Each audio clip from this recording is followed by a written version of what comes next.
नमस्कार, मैं राजीव व्यास। VNM TV के बुलेटिन में आप सभी का स्वागत है।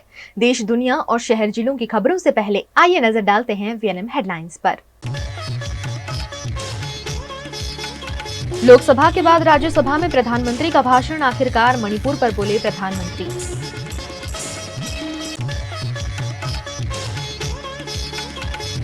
गुजरात के कई शहर जिलों में बारिश से स्थिति बेहाल, पानी में डूबे कई गांव।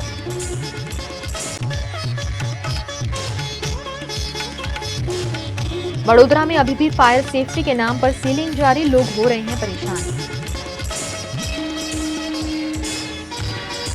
प्रधानमंत्री नरेंद्र मोदी ने बुधवार को राज्यसभा में राष्ट्रपति के अभिभाषण के धन्यवाद प्रस्ताव पर जवाब दिया।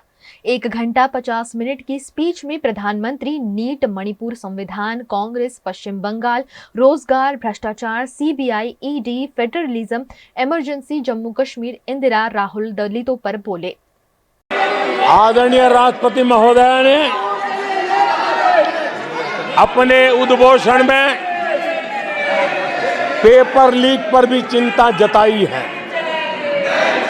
मैं भी देश के हर विद्यार्थी को, देश के हर नौजवानों को कहूंगा कि सरकार ऐसी घटनाओं को रोकने के लिए अत्यंत गंभीर है और युद्ध स्तर पर हम अपनी जिम्मेवारियों को पूरा करने के लिए एक के बाद एक कदम उठा रहे हैं। युवाओं के भविष्य के साथ खिलवाड़ करने वालों को कतई छोड़ा नहीं जाएगा। नीट के मामले में पूरे देश में लगातार गिरफ्तारियां की जा रही है। केंद्र सरकार पहले ही एक कड़ा कानून बना चुकी है। परीक्षा कराने वाले पूरे सिस्टम को पुख्ता करने के लिए जरूरी कदम उठाए जा रहे हैं। प्रधानमंत्री मोदी जब 32 मिनट बोल चुके थे तब विपक्ष के नेताओं ने सदन से वॉकआउट किया। वॉकआउट प्रधानमंत्री द्वारा सोनिया गांधी पर निशाना साधने के बाद हुआ। उन्होंने कहा, ये लोग ऐसे हैं जो ऑटो पायलट और रिमोट पायलट पर सरकार चलाने के आदी हैं। वे काम करने में विश्वास नहीं रखते, वे बस इंतजार करना जानते हैं।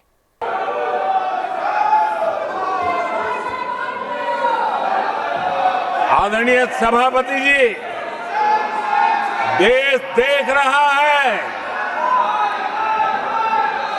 झूठ फैलाने वालों की सत्य सुनने की ताकत भी नहीं होती।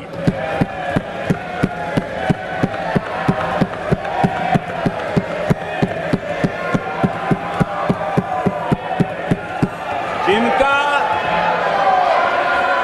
सत्य से मुकाबला करना, इसके लिए जिनके हौसले नहीं है, वो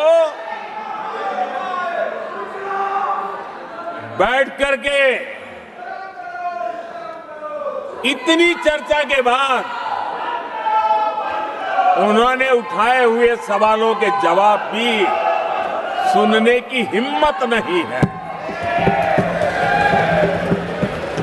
इन्होंने ये अपर हाउस को अपमानित कर रहे हैं।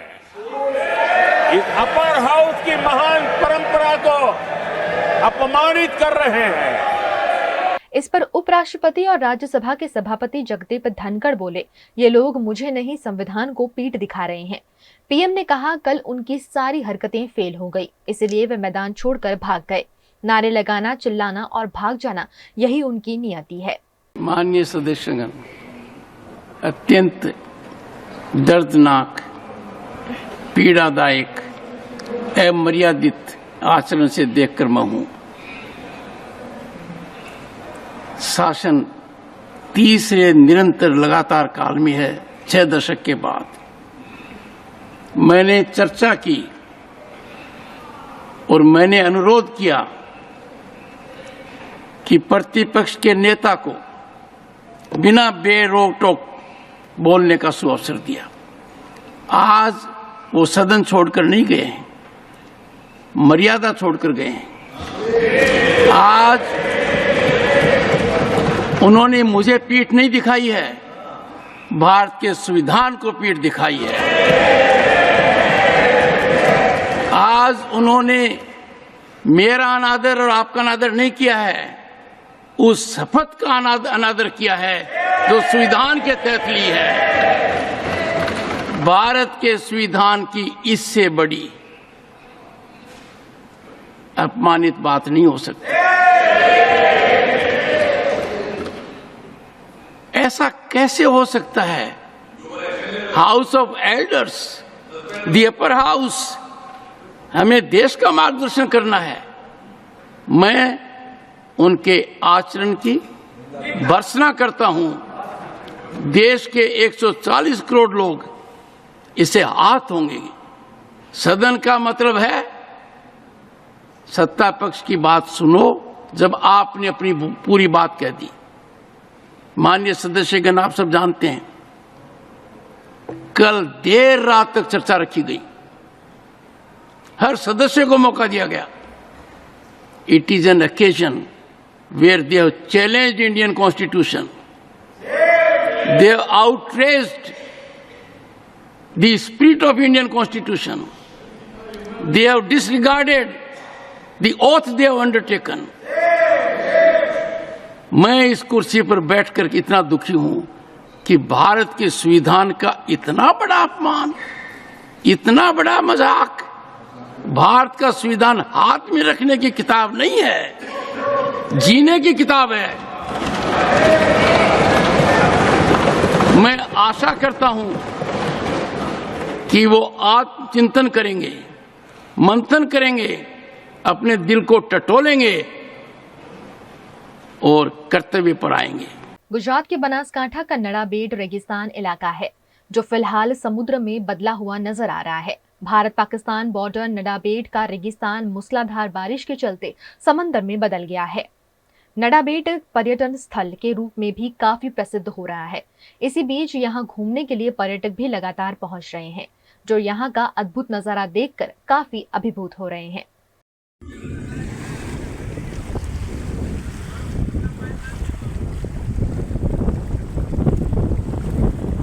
गुजरात के बनासकांठा में सामान्य बारिश से भी सीमावर्ती इलाकों में परेशानियां पैदा हो गई हैं। यहाँ कई इलाकों में घुटनों तक पानी भर गया है, जिससे लोग परेशानी में पड़ गए हैं। प्राइमरी स्कूल के बच्चे जान को जोखिम में डालकर पढ़ाई करने के लिए मजबूर हैं। सामान्य बारिश में भी भारतमाला रोड पर साइफन 2 से 3 फीट पानी भर गया है, लेकिन जल निस्तारण की कोई व्यवस्था नहीं होने से अभिभावकों और उनके छात्रों को परेशानियों का सामना करना पड़ रहा है।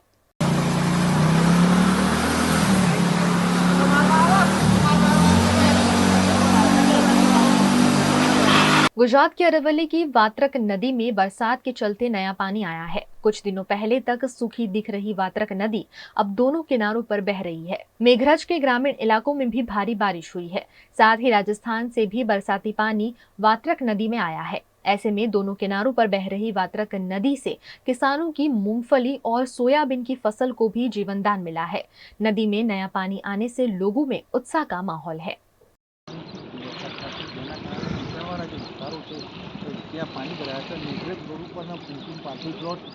गुजरात के भावनगर में लगातार बरसात हो रही है। लगातार बरसात से महुआ तालुका की सभी नदियां उफान पर हैं। महुआ तालुका में 4 घंटे में ही 3 इंच बारिश दर्ज हुई, जिससे मालन नदी दोनों किनारों पर बह रही है। दोनों किनारों पर बहती नदी को देखने के लिए बड़ी संख्या में लोग भी मौके पर पहुंचे।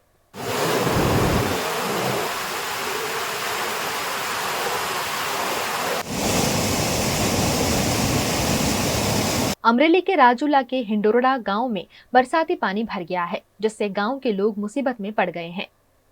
नेशनल हाईवे अथॉरिटी द्वारा यहां सर्विस रोड ऊंचा बना दिया गया है, जिससे सड़क का पानी भी गांव में भर जाता है। पानी की निकासी की व्यवस्था नहीं होने से गांव के लोग बेहाल हो गए हैं और प्रशासन के खिलाफ रोष प्रकट कर रहे हैं। मारा गामમાં ગયા વર્ષે પણ વરસાદના પાણી નિકાલની વ્યવસ્થા નેશનલ હાઈવે દ્વારા કરવામાં આવેલ નથી। ગયા વર્ષે પણ અમે વારંવાર લેખિતમાં રૂબરૂ રજૂઆત કરી છતાં જે તે જવાબદાર અધિકારીઓ દ્વારા જરૂરી પગલાં ન લેવાથી પાણીની સમસ્યા ગયા વર્ષે 2 મહિના સુધી ભરાવો વરસાદી પાણીનો રહેલો, તેનાથી 30 ઘરની અંદર ઘણી ઘરવખરીની અને માલઢોરની નુકસાની આવેલી. અમે લેખિતમાં જાણ કરી છતાં એનો કોઈ પણ નિવેડો આવ્યો નથી. वहीं अमरेली के लीलिया के साजन टिम्बा गांव में गगड़िया नदी पर बनाया हुआ खस्ताहाल ब्रिज बारिश के चलते बंद कर दिया गया है, जिससे लोगों को 10-12 किलोमीटर लंबी दूरी तय करनी पड़ रही है। परेशान लोगों ने ये समस्या दूर करने की सरकार और प्रशासन से मांग की है। અમારી વાડી અહીંયા હામા કાંઠે છે. અમારે અહીંથી વાડીએ જવું હોય તો આ પુલ બંધ કરી દીધો છે, એટલે તકલીફ પડે છે અમને જવામાં આવવામાં, અને હેરાન બહુ થવી છે. ફરવા જઈએ તો લુવાડિયા પાણી આવી જાય તો ત્યાંથી વાડીએ જઈએ કે નહીં. આ પુલ જે રહ્યો ને 1 વર્ષથી તૂટી ગયો છે. બાંધકામને રોહે અમે લીલિયા હલડી અવારનવાર જવાનું હોય. એ બાબતે આ કા ડાયવર્ઝન કરો અથવા અહીંયા પુલ બનાવો. દાખલા તરીકે અમરેલી જવામાં આ રસ્તો લેવાનો આવે છે. દવાખાનામાં કોઈકને એટેક આવ્યો અથવા ડિલિવરીમાં અવારનવાર હાલવાનું થાય, પણ કોઈ વસ્તુનો આનો નિકાલ જ નથી આવતો. 1 વર્ષથી સખત આમાં બધા આજુબાજુના ગામના પબ્લિક બધા હેરાન થાય છે. અમુક ડિલિવરીનો કેસ હોય તાત્કાલિક પહોંચાડવાનું હોય, અમુક એટેક આવી ગયો એને તાત્કાલિક પહોંચાડવાનું હોય, પણ આનો નિવારો નથી આવતો. राजकोट में घटे अग्निकांड के बाद पूरे गुजरात में फायर सेफ्टी को सुनिश्चित किया जा रहा है। इसी के तहत वडोदरा के प्रोडक्टिविटी रोड पर विधि प्लेटिनियम परिसर की 8 से 10 दुकानों को सील कर दिया गया है। इन दुकानों में कई कर्मचारी काम करते हैं और अचानक दुकानों के बाहर लगे सील से यहाँ मौजूद सभी लोग सख्ते में आ गए हैं। अभी कॉरपोरेशन द्वारा हमें कोई पहले नोटिस मिला नहीं था, उन्होंने डायरेक्टली आके हमारा ये ऊपर का फ्रेनिस सलोन और कोचर सील कर दिया है। Vidhi platinum productivity road Alkapuri. But मुझे लगता है वो अपनी जगह पे सही है, बट हम भी अपनी जगह पे सही हैं। उन्हें पहले हमें नोटिस देना चाहिए। पर जिस तरह बिल्डिंग में फायर सेफ्टी नहीं लगाया गया, बिल्डर द्वारा नहीं लगाया, तो उसके बारे में क्या कहोगे? वो उनका मतलब उन्हें थोड़ा ये चीज़ का ध्यान रखना पड़ेगा। उसकी वजह से हम लोगों को भी थोड़ा आज प्रॉब्लम हुआ है, तो हम आगे से यही होप रखते हैं कि आगे से वो ये सब चीज़ों का थोड़ा ध्यान रखें। बिल्डरों द्वारा बिल्डिंग बना दी जाती है और लाखों करोड़ों रुपए लेकर बेच दी जाती है, लेकिन उचित फायर सेफ्टी की सुविधा नहीं होने का खामियाजा वहां प्रॉपर्टी लेने वाले लोगों को भुगतना पड़ता है। कुछ ऐसा ही प्रोडक्टिविटी रोड पर विधि प्लेटिनियम परिसर में देखने मिला। यूपी के हाथरस में भोले बाबा के सत्संग के बाद हुई भगदड़ में अब तक 122 लोगों की मौत हुई है। 4 जिलों हाथरस, अलीगढ़, एटा और आगरा में रात भर शवों का पोस्टमार्टम हुआ। रात भर परिजन अपनों की लाश को लेकर इधर उधर भटकते रहे। हादसा मंगलवार दोपहर 1 बजे फुलरई गांव में हुआ। आज बुधवार सुबह 11:30 बजे सीएम योगी भी हाथरस पहुंचे। उन्होंने जिला अस्पताल में घायलों से मुलाकात की। सीएम योगी घटनास्थल भी गए और अफसरों से पूरे हादसे की जानकारी ली। हाथरस हादसे में प्रशासन की पहली रिपोर्ट सामने आई है, जिसमें कहा गया है कि हादसा भोले बाबा के चरणों की धूल लेने की वजह से हुआ। बाबा के सेवादारों ने लोगों से धक्का मुक्की की, इससे भगदड़ मच गई। मंगलवार देर रात हादसे में 22 लोगों के खिलाफ सिकंदरा राव थाने के दरोगा ने FIR दर्ज कराई। इसमें मुख्य आयोजक देव प्रकाश मधुकर का नाम है, बाकी सब अज्ञात हैं। चौंकाने वाली बात है कि इसमें मुख्य आरोपी भोले बाबा उर्फ हरि नारायण साकार का नाम ही नहीं है। हादसे के बाद से बाबा अंडरग्राउंड हो गया है। पुलिस रात भर उसकी तलाश में छापेमारी करती रही। पुलिस मैनपुरी में बाबा के आश्रम भी पहुंची, लेकिन वो नहीं मिला। FIR के मुताबिक प्रशासन ने सत्संग के लिए 80,000 लोगों की अनुमति दी थी, लेकिन 2.5 लाख लोग पहुंच गए थे। भगदड़ हुई तो सेवादार गेट पर खड़े हो गए। उन्होंने लोगों को रोक दिया। इसके बाद भीड़ खेतों की तरफ मुड़ गई और नीचे बैठे और झुके श्रद्धालुओं को कुचलती हुई निकल गई। प्रशासन और सेवादार खड़े हुए देखते रहे। शासन स्तर पर हम लोगों ने कल भी जो व्यवस्था बनाई थी, लेकिन प्रथम दृष्टया हम लोगों का यह था कि पहले राहत और बचाव के कार्य को आगे बढ़ाया जाए। इस पूरी जो अभी हादसा है, इस हादसे में 121 श्रद्धालुओं की मृत्यु हुई,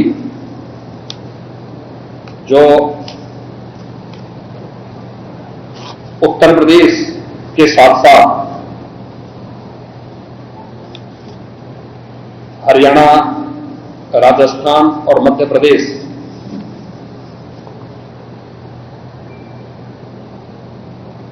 से भी जुड़े हुए थे। उत्तर प्रदेश में हाथरस, बदायूं, कासगंज, अलीगढ़, एटा, ललितपुर, शाहजहांपुर, आगरा, फिरोजाबाद, गौतम बुद्ध नगर, मथुरा, औरैया, बुलंदशहर, पीलीभीत, संभल और लखीमपुर खीरी, इन 16 जनपदों के भी कुछ श्रद्धालु जन थे जो इस हादसे के शिकार हुए हैं। 121 में से 6 मृतक ऐसे थे जो अन्य राज्यों से थे, जिनमें ग्वालियर मध्य प्रदेश से 1 थे, हरियाणा से 4 थे और राजस्थान से 1 थे।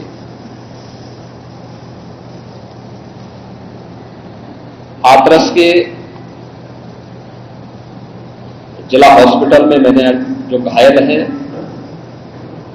31 ऐसे घायल हैं जो हाथरस, अलीगढ़, एटा और आगरा के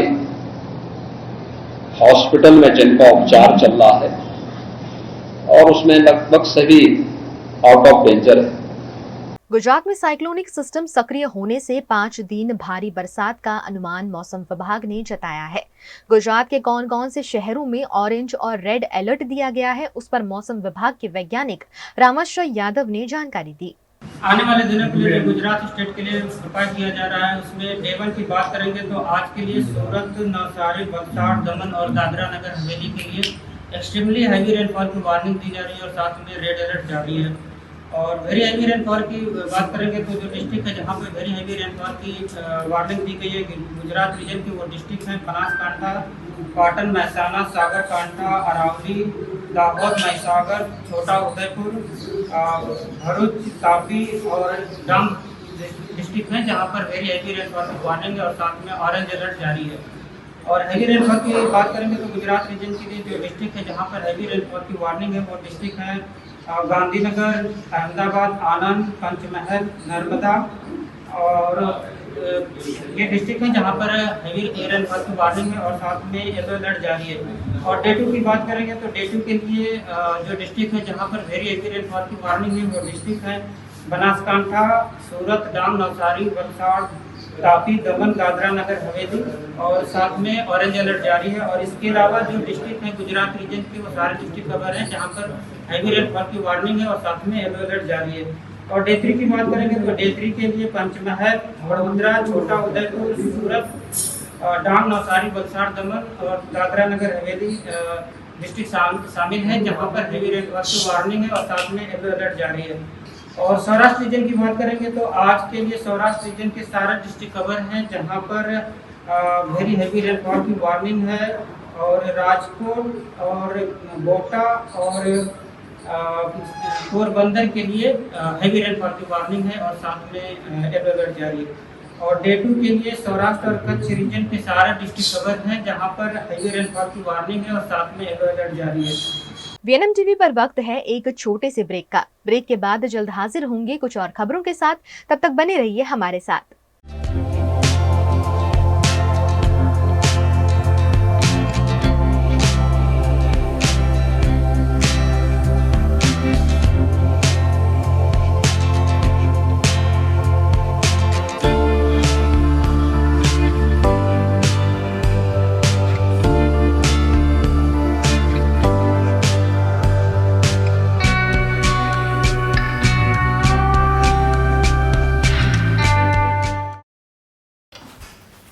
ठीक से साफ करो, ऊपर ऊपर से नहीं। BLDC मतलब बोरिंग लुकिंग, इसको साफ करके क्या फायदा? इतनी बेइज्जती। Switch to RR signature designer BLDC fans, जो बोरिंग लुकिंग नहीं, वेरी स्टाइलिश लुकिंग है। RR सिग्नेचर फैंस, आपके काम की बात। Every new year we take a New Year resolution. New Year resolution का मतलब होता है upgrading your life, which means upgrading your lifestyle and upgrading your living space. And that is why the best choice is Trilogy by Courtyard.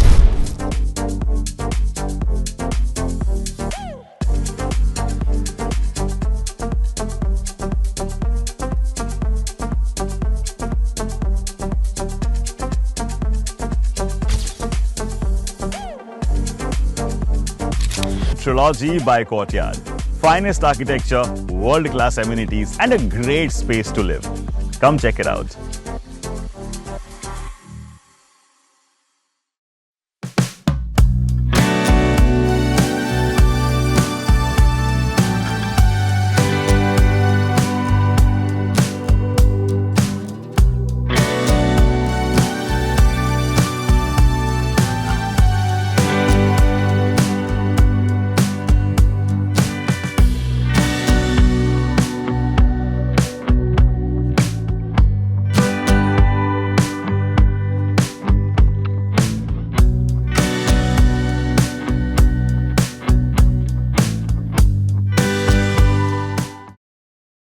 Bharat ले रहा है electric अंगड़ाई। क्यों ना हम साथ चले, साथ चले, साथ बढ़े, साथ बढ़े, देश मेरे, देश मेरे।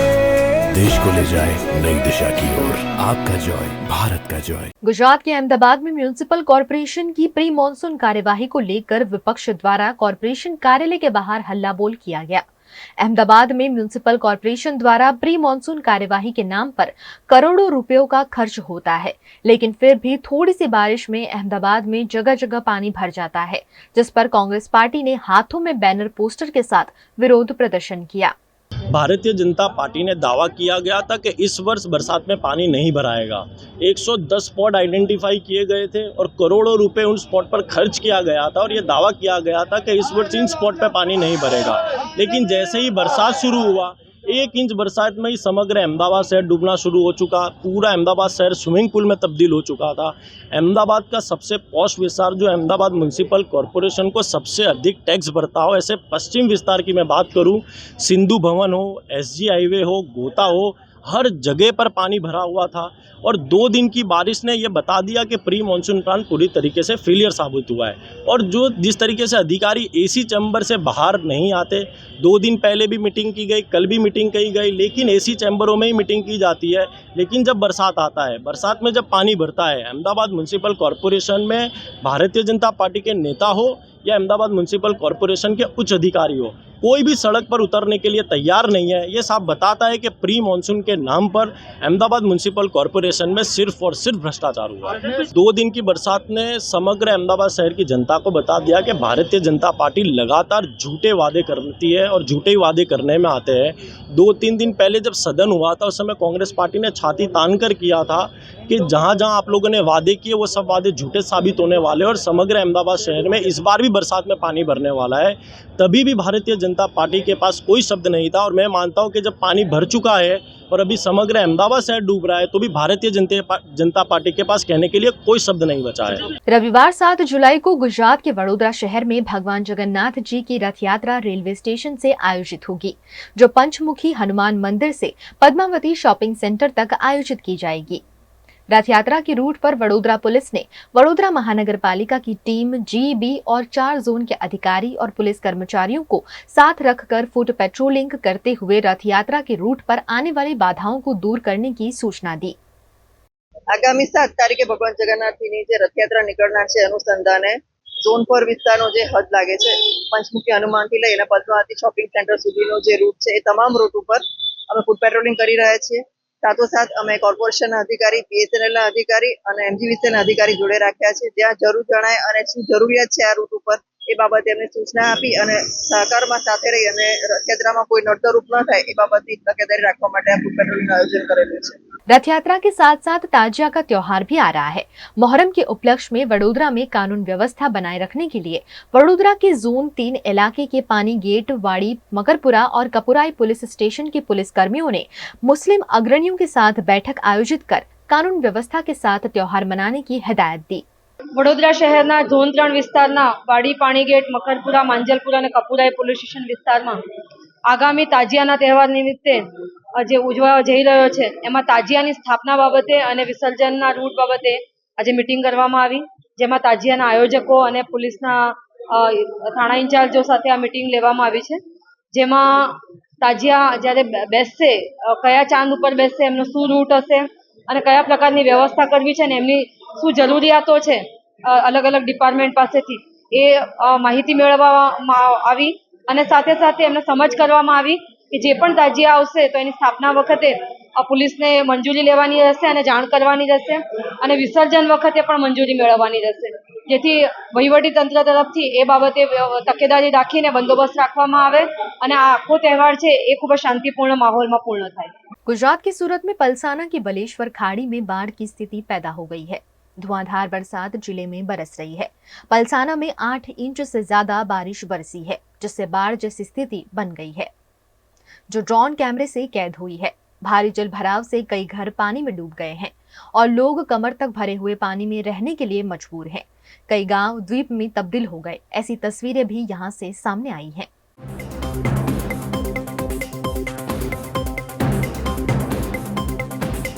सूरत में लगातार बरस रही बारिश के चलते कई निचले इलाकों में पानी भरने की समस्या सामने आ रही है। सूरत में पहली बारिश में ही कई इलाके पानी में डूब गए हैं और भारी बरसात के चलते कोजवे भी ओवरफ्लो चल रहे हैं। जल स्तर बढ़ने से सूरत के कई कोजवे भी राहदारियों के लिए बंद कर दिए गए हैं।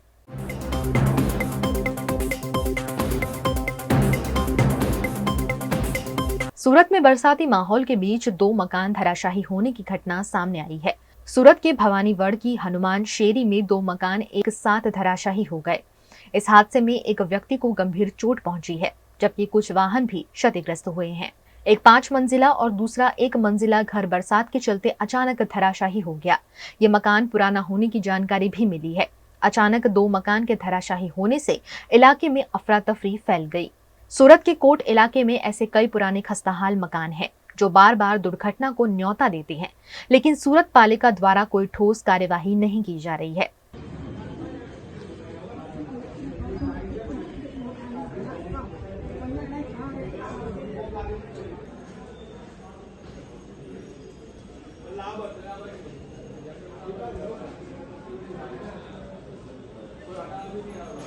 गुजरात के अमरेली जिला के राजूला तालुका के हिंडोला गांव निकट पुल पर गड्ढे पड़ जाने से लोहे के सरिये दिखने लग गए हैं, जिससे पुल की कार्यवाही कमजोर होने के आरोप ग्रामजनों ने लगाए हैं। भावनगर सोमनाथ नेशनल हाईवे निकट धातरवड़ी नदी पर यह पुल बनाया गया है, जिसमें बरसात के साथ ही लोहे के सरिये दिखने लग गए हैं। यह ब्रिज 7 महीने पहले ही बनाया गया है। ऐसे में गड्ढे पड़ने से पुल की गुणवत्ता पर सवाल उठना लाजमी है। અમારા આ પુલને બનાવેલ 7 મહિના થયા છે અને પહેલી વાર જ્યારે શરૂ કર્યો એ વાકમાં તે પણ તરડા પડી ગયા હતા અને તે વખતે એને રિપેરિંગ કરીને રોડ ચાલુ કરાવી દીધો હતો અને આજે તો પહેલો જ વરસાદ છે। કહેવા માંગતા હોય, અરજી કરવા માંગતા હોય, ધ્યાન દોરવા માંગતા હોય તરફથી લોકો ફરિયાદ કરે। હમણાં અમારા 5 થી 6 મહિના પહેલા સરપંચના છોકરાઓએ કંઈક કીધું ભાઈ અમારા રસ્તાનું શું, તેની માટે ફરિયાદ કરી એટલે ફરિયાદ ગુજારે એવું હાલવો ગુજરાતમાં રસ્તો અને કેન્દ્ર સરકારનું શાસનથી આ બહુ મોટો ભ્રષ્ટાચાર થાય છે અને ઓલા બોલી બાજુનો પુલ છે એમાં પણ જો પાણી એટલે ભરાણું છે અને સીધા વાહન નીકળે એટલે સીધા જે હાલવાવાળા હોય એને સીધો પાણીનો આખું પલાળી દે છે અને અહીંયા પ્રજાના પૈસાનું પાણી કરે છે। અમારે સોકડીએ પણ આવી રીતે બન્યું છે એટલે વારંવાર ધ્યાન દોરવામાં અમે આવીએ છીએ પણ કોઈ આ લોકો કાંઈ કરતા નથી। गुजरात के वडोदरा के एसएसजी हॉस्पिटल के बाहर जॉनसन एंड जॉनसन कंपनी द्वारा सीएसआर एक्टिविटी के तहत एक ट्रेनिंग वैन रखी गई है, जहां एसएसजी अस्पताल के विभिन्न डिपार्टमेंट के डॉक्टर को प्राइमरी ट्रेनिंग दी जा रही है। ऑपरेशन के लिए स्टिच लेने जैसी गतिविधियां एसएसजी हॉस्पिटल के अलग अलग विभागों में पढ़ने वाले छात्रों को सिखाई जा रही है। जॉनसन एंड जॉनसन कंपनीना आयोजन रूपे अने एक सीएसआर इनिशिएटिव रूपे अत्रे एक ट्रेनिंग वैन आवेल छे, જેની અંદર સર્જરી, ઓપ્સ ગાયનેક, ईएनटी વગેરે તબીબોને અલગ અલગ પ્રકારના સૂચર મટીરિયલ, અલગ અલગ પ્રકારના ટાંકા લેવાની પ્રાઇમરી ટેકનિકથી જોન્સન એન્ડ જોન્સન કંપનીના તજજ્ઞો અત્યારે ટ્રેનિંગ આપે છે અને આ એક મોબાઈલ બસ છે, ખૂબ જ મોટી વોલ્વો સ્ટાઇલની બસ કે જેની અંદર અલગ અલગ વર્કિંગ સ્ટેશનો બનાવવામાં આવ્યા છે અને ત્યાં એસએસજી હોસ્પિટલના રેસિડેન્ટ તબીબોને हैंड्स ऑन ट्रेनिंग આપવામાં આવે છે। वीएनएम टीवी की खबरें अब आप यूट्यूब, फेसबुक, इंस्टाग्राम के अलावा ओटीटी प्लेटफॉर्म पर भी लाइव देख सकते हैं। टेली हंट, जियो टीवी, वोडाफोन टीवी और जियो फाइबर पर 498 नंबर के चैनल पर भी 24 घंटे वीएनएम टीवी आपके लिए उपलब्ध है। देखते रहिए वीएनएम टीवी। नमस्कार।